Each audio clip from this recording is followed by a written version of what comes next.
Olá, bem-vindos. Meu nome é Rafael Rick e eu estou aqui para traduzir e analisar com vocês a obra do William Russo, Composing Music. Agora a gente se encontra na página 91, capítulo 9. Esse capítulo é dedicado à harmonia, é o segundo deles, certo? Então, o primeiro subtítulo desse capítulo diz respeito a 3 acordes especiais. Vamos ver quais são eles. Alguns acordes são tão interessantes para serem considerados de maneira individual, de acordo com William Russo. Um desses acordes é o acorde místico de Alexandre Scriabin, que é usado para gerar peças inteiras. Então aqui no exemplo A podemos ver o acorde de Scriabin. O exercício 1 diz: compõe uma melodia para o acompanhamento dado que é feita exclusivamente das notas do acorde místico de Scriabin. Repita o primeiro compasso de acompanhamentos quantas vezes quiser. Número 2 diz: use apenas notas do acorde para essa melodia em qualquer oitava. 3. Use uma forma de pequeno tema, se desejar. Repita compassos de tempos em tempos. Busque um corpo para a melodia. Número 4. Aplique as regras gerais aqui e em todos os exercícios. Aí podemos ver o exemplo B, que é um próximo acorde. O exemplo B contém um acorde chamado de acorde Hendrix. Jimi Hendrix gostava muito desse acorde. Podemos ver ele aqui no exemplo B. O exercício 2 diz o seguinte: escreva 2 diferentes padrões de acompanhamentos repetidos usando apenas as notas do acorde de Hendrix. Um dos dois deve ser arpediado, certo? Número 2. Para ter certeza que o padrão arpédio é uma formação horizontal das notas... Não, errei. Número 2. Para ter certeza que o padrão arpédio, que é uma forma horizontal de nota, seja percebido de maneira vertical, ou seja, como um acorde, certifique-se de usar todas as notas do acorde em seu acompanhamento. Evite espalhar demais as notas em vários tempos. E aqui vemos o último acorde especial desse subtítulo. Um que eu, no caso William Russo, tenho usado extensivamente. Vamos ver aqui o exemplo C. Podemos ver esse acorde composto de 6 notas. Então o exercício 3, ele diz o seguinte: escreva um padrão de acompanhamento de ostinato para um cello ou qualquer instrumento de cordas graves disponíveis que exponha o acorde no exemplo C. Use apenas notas desses acordes e use todas as notas dele. Número 2. Compõe um pequeno tema para esse acompanhamento utilizando apenas notas do acorde. Escreva para flauta ou qualquer outro instrumento de clave de sol disponível. Número 3. Lembre-se de escutar o acorde com cuidado antes de começar e para refrescar-se periodicamente. Ok? Então agora, nesse capítulo, ele aborda um outro subtítulo: mais notas fora do acorde. Já vimos como as notas fora do acorde podem destrinchar-se uma melodia, mesmo com um padrão harmônico modesto. Uma melodia feita exclusivamente de notas do acorde tende a ser sólida, mas solidez nem sempre é interessante. Notas fora do acorde adicionam tensão e excitação, quando usadas de maneira cautelosa. Se usadas de maneira irresponsável, elas cansam o ouvido. Então, notas de mudança são 2 notas, nenhuma das duas pertencentes ao acorde que estão distantes uma segunda maior ou menor, acima ou abaixo de uma nota do acorde para a qual elas resolvem. Uma nota de escapada, que é outro tipo de nota fora do acorde, é uma nota fora do acorde que se move de uma nota do acorde por um salto para outra nota do acorde por outro salto. É o melhor tipo de nota fora do acorde, em particular quando este não é diatônico, como podemos ver em C do exemplo F. Então aqui já vemos o exemplo F. O exercício 6 diz o seguinte: compõe um pequeno tema baseado nos acordes dados que estão em Ré dórico. Use apenas notas do acorde e escapadas, que a gente acabou de ver. As escapadas não estão restritas a notas da escala dórica de Ré. Não devem durar mais do que uma semínima. Aí ele dá uma dica aqui embaixo. A dica é a seguinte: uma nota fora do acorde nunca deve durar mais do que uma semínima no 4x4.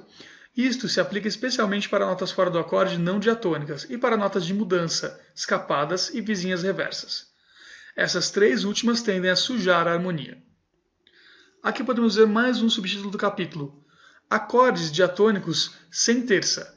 Esta é mais uma tradução minha, e lembrando que eu vou dar sempre preferência para o termo do autor, que é non-third chords. Okay? Então, mais cedo nesse capítulo, eu, William Russo no caso, introduzi acordes construídos com intervalos que não terças. Esses acordes são chamados de acordes sem terças. Apesar desses acordes contarem com terças, não são construídos exclusivamente sobre as terças. Aí podemos passar de página para ver o exemplo G.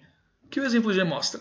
Ele mostra acordes construídos inteiramente de quartas, quintas e segundas, utilizando apenas notas da escala maior de Dó. Acordes construídos sobre segundas ou em sua maioria segundas são chamados de clusters, que foi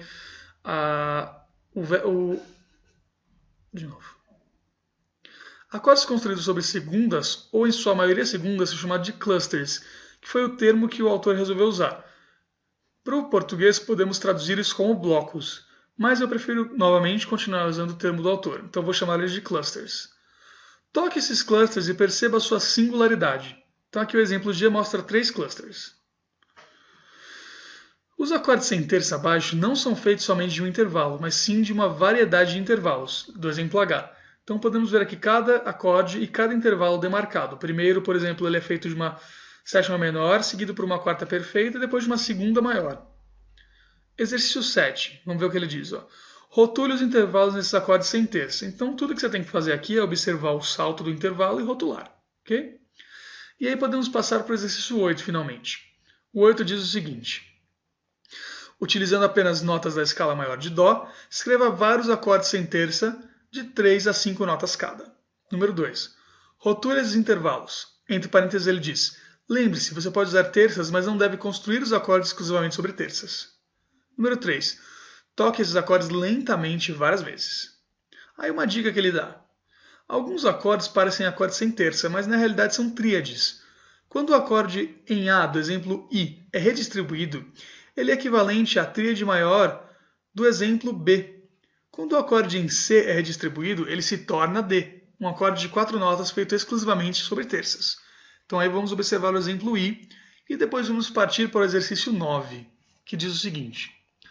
Escreva um Pá ou um Papá, que acabamos de ver no capítulo sobre acompanhamentos, de 8 a 12 compassos para piano na clave de Fá, baseado em acordes sem terça e de 2 a 4 notas cada. Diatônico. Não, aí zurrou, né?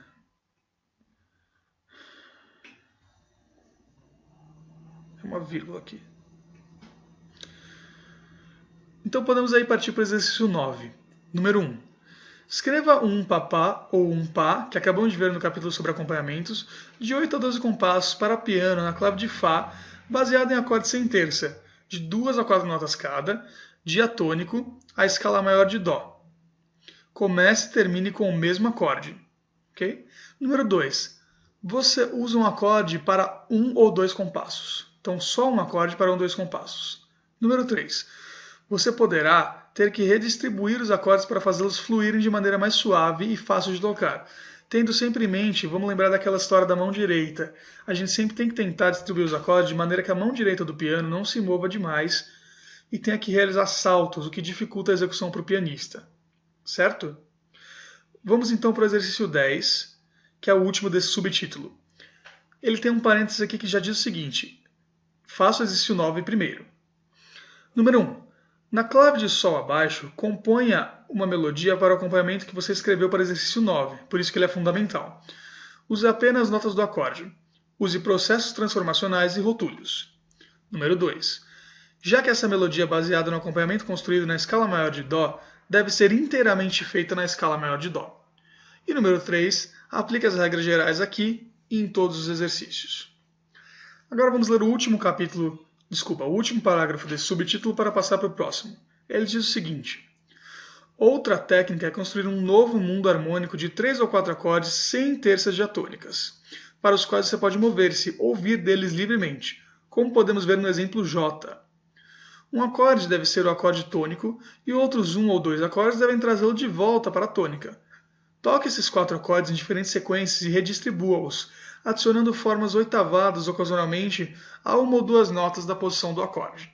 Então vejamos aqui o exemplo J. Ok? Então paramos por aqui nesse vídeo e no próximo vídeo vamos fazer a continuação desse capítulo no subtítulo Derivando... que subtítulo que é esse aqui? Derivando acordes sem terça de melodias diatônicas. No subtítulo Derivando acordes sem terça... Que zoado. Derivando acordes sem terça de melodias diatônicas.